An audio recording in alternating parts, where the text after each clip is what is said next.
It's a mad, mad world. That's what I say to you. Believe it or not, you might tell me that the people on Earth have always exhibited more than a modicum of challenging mental behaviour, and you'd be absolutely correct. Looking back down through history, it's clear that maniacs, despots, dictators, and other reprehensible psychopaths have wreaked misery and suffering and gruesome deaths on what must collectively represent hundreds of millions of people. You might ask what the fuck is wrong with humankind?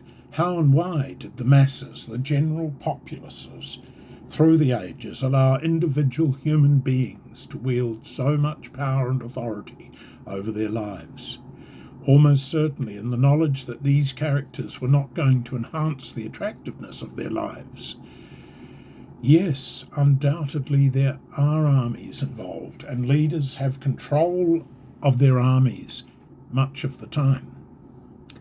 But if your life and that of your family and friends is going to be reduced to a level of worthlessness, surely you have nothing to lose by armed resistance. Sure, this is without doubt a ridiculous oversimplification of an enormously complicated situation, but time and time again, down through the ages, down through the centuries, we have seen the brutal, bloody subjugation of whole countries, populations, and peoples.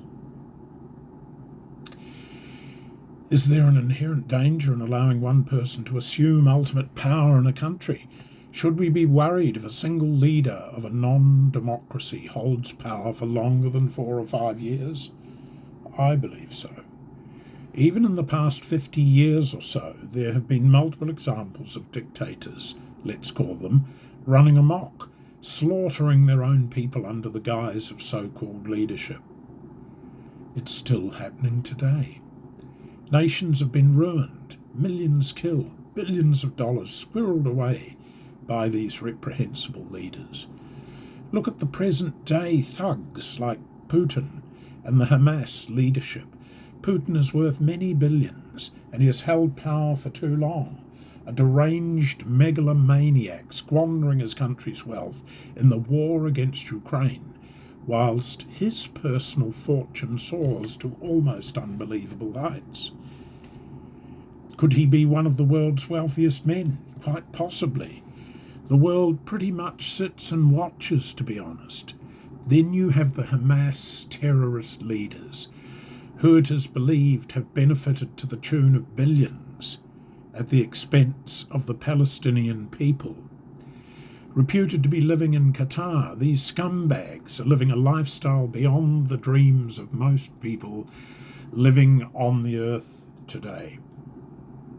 Their predecessor, Yasser Arafat, also became rich off the backs of his people. It just defies belief. The naive West has always handed over billions to the PLO and now Hamas. Your money. What? So they can go on killing and butchering innocent people like they did on October the 7th. You can't deny it. Now they've been using their own people as human shields in schools and hospitals while they operate from tunnels below. What a shitty advertisement for Islam. And many of you, brainwashed much, have fallen under the spell of Hamas's very well-run social media and propaganda machine. The West, mainly Israel, has made available hundreds of trucks of food and medicinal aid at the border, only for much of it to be stolen and resold to Palestinians in Gaza to line the coffers of Hamas. Add to this the blatant corruption and turning of a blind eye by the leftist United Nations, and what an outstanding, in a bad way, recipe for disaster.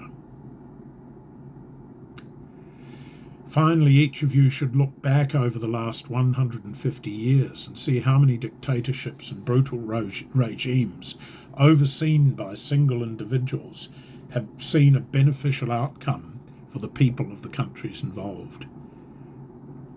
I'll wait for your response. Yes, it is a mad, mad world, but that's nothing new. It's been pretty fucked up for a long time. The sad thing is that none of us can really do anything about it, or can we?